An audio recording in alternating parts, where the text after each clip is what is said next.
Which component of the cardiopulmonary bypass circuit is traditionally placed lowest in relation to the patient to maximize kinetic energy and drainage? A. The arterial pump. B. The oxygenator. C. The venous reservoir. D. The arterial line filter. Answer: C. The venous reservoir. Explanation: venous drainage in a standard CPB circuit relies primarily on gravity and siphoning. Placing the venous reservoir below the level of the patient's heart maximizes the hydrostatic pressure gradient, ensuring adequate venous return without requiring active mechanical suction. During CPB setup, what is the primary purpose of the arterial line filter? A. To catch gross blood clots and prevent macroemboli. B. To filter out gaseous microemboli, cellular debris, and particulate matter. C. To regulate the temperature of the blood returning to the patient. D. To monitor the arterial line pressure. Answer: B. To filter out gaseous microemboli, cellular debris, and particulate matter. Explanation: the arterial line filter, typically 20 to 40 micrometers, acts as the final safety barrier before blood enters the patient's systemic circulation. It is highly efficient at trapping gaseous microemboli, air bubbles, microaggregates, and particulate matter, significantly reducing the risk of neuropsychiatric complications and embolic strokes. A roller pump operates on the principle of occlusion. What is the primary safety hazard associated with an over-occluded roller pump header? A. Excessive retrograde blood flow. B. Excessive hemolysis and spallation of the tubing. C. Inability to deliver the required flow rate. D. Cavitation and air generation. Answer: B. Excessive hemolysis and spallation of the tubing. Explanation: over-occlusion occurs when the rollers compress the tubing too tightly. This crushes red blood cells, leading to severe hemolysis. It also causes spallation, where microscopic plastic particles flake off the inner wall of the tubing into the bloodstream. Conversely, under-occlusion leads to forward flow inaccuracies due to internal slipping. In a centrifugal pump-based CPB circuit, what happens if there is an unexpected increase in the patient's systemic vascular resistance, SVR, while the pump speed, RPM, remains constant? A. The flow rate will decrease. B. The flow rate will increase. C. The pump will automatically shut down. D. The line pressure will drop drastically. Answer: A. The flow rate will decrease. Explanation: unlike roller pumps, which are positive displacement pumps and deliver a fixed volume regardless of resistance, centrifugal pumps are afterload dependent. If SVR, afterload, increases, the pump faces higher resistance, and the forward flow rate will drop unless the clinician manually increases the RPM. Which safety device is critically designed to prevent massive gross air embolism by stopping the arterial pump if the fluid level falls below a critical threshold? A. The bubble detector. B. The arterial line pressure monitor. C. The reservoir level sensor. D. The one-way valve in the vent line. Answer: C. The reservoir level sensor. Explanation: while a bubble detector identifies air in the tubing, the reservoir level sensor is the primary defense against the most catastrophic cause of air embolism, emptying the venous/cardiotomy reservoir. If the volume falls below a safe limit, the sensor triggers an alarm and rapidly halts the arterial pump before air can be sucked into the main lines. What is the main advantage of using a membrane oxygenator over a historical bubble oxygenator? A. It requires a much lower priming volume. B. It completely eliminates the need for systemic heparinization.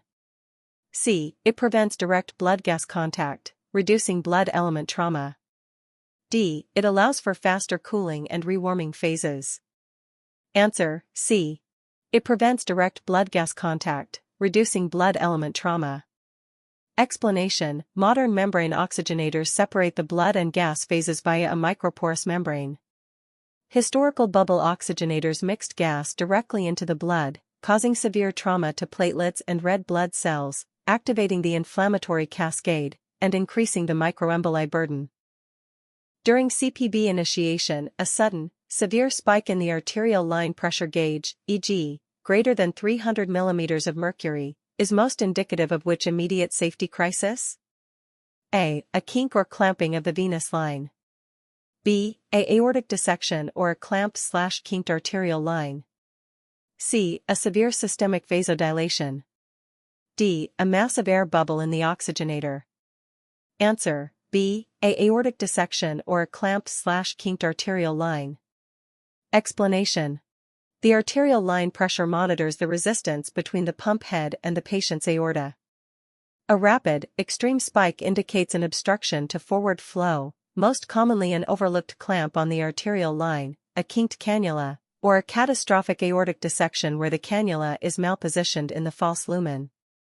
What safety mechanism prevents the backward flow of blood from the patient into the CPB circuit if a centrifugal pump accidentally stops spinning? A. The pump's natural occlusive design. B. A electronic feedback loop that reverses the pump. C. A one-way check valve or immediate manual clamping of the arterial line. D. The arterial line filter. Answer: C. A one-way check valve or immediate manual clamping of the arterial line. Explanation: centrifugal pumps are non-occlusive.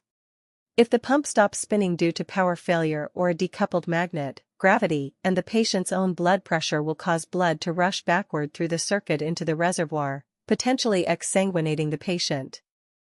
A one-way check valve or swift manual clamping is mandatory to prevent this. Why is a soft shell, bag, venous reservoir considered to have an inherent safety advantage over a hard shell open reservoir regarding air embolisms?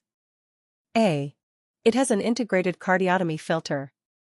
B. It collapses when empty, preventing air from being drawn into the pump. C. It allows for active vacuum-assisted venous drainage, VAVD, without safety valves. D. It can handle larger volumes of cardiotomy suction blood. Answer: B. It collapses when empty, preventing air from being drawn into the pump. Explanation: a softshell reservoir is a closed system that relies on a collapsible bag. If it runs out of blood, the bag simply deflates and closes off, making it physically impossible for the pump to draw in air.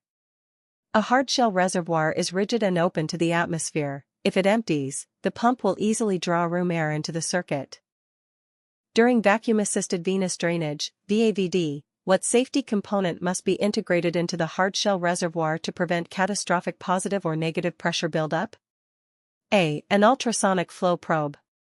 B. A positive/negative pressure relief valve. C. An inline hemoconcentrator. D. A pre-bypass filter. Answer: B. A positive/negative pressure relief valve. Explanation: VAVD applies regulated negative pressure to a sealed hardshell reservoir to enhance venous return. If the vacuum line gets occluded or the gas flush is excessive, extreme pressure differentials can occur, risking reservoir implosion, explosion, or air being forced retrograde into the patient. A safety relief valve vents excessive positive or negative pressure automatically. What is the primary purpose of coating modern CPB circuit tubing with biocompatible materials like heparin or synthetic polymers? A. To completely eliminate the need for systemic intravenous heparin. B. To reduce the inflammatory response and platelet activation triggered by foreign surfaces. C. To increase the tensile strength of the PVC tubing. D. To prevent the cooling of blood during hypothermic bypass. Answer: B. To reduce the inflammatory response and platelet activation triggered by foreign surfaces. Explanation: exposure of blood to the massive surface area of synthetic CPB tubing triggers a profound systemic inflammatory response syndrome, SIRS, and activates coagulation.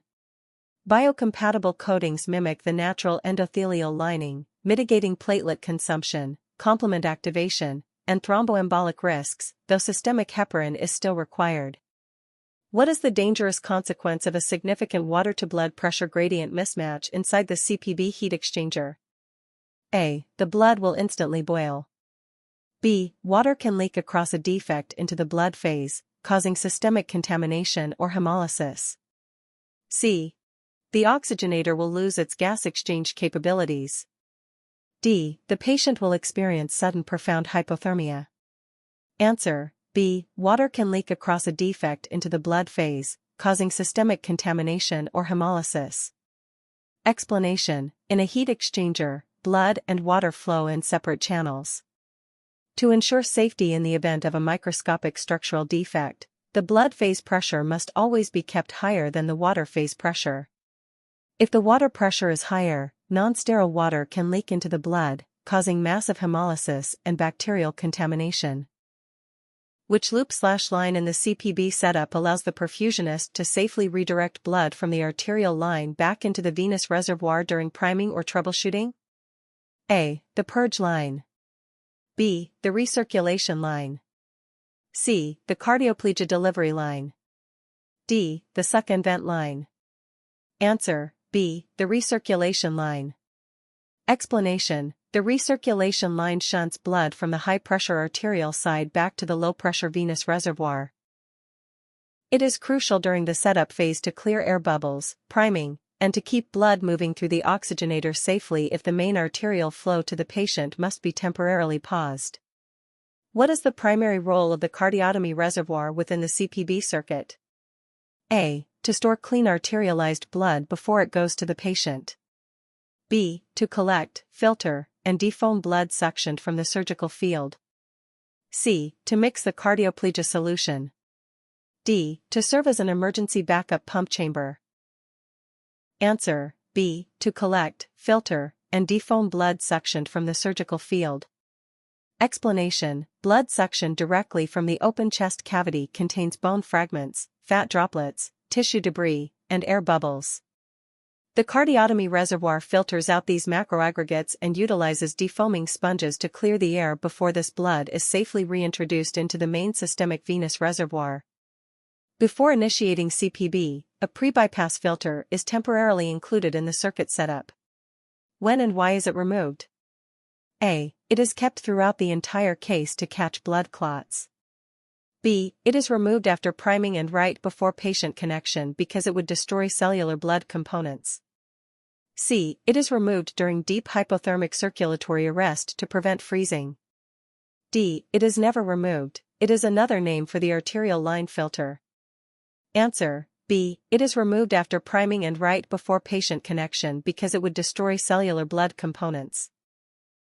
Explanation: a pre-bypass filter has an ultrafine pore size, often 5 micrometers or less, used during the crystalloid prime phase to trap microscopic plastic dust, sterilizing residues, or debris from the manufacturing process.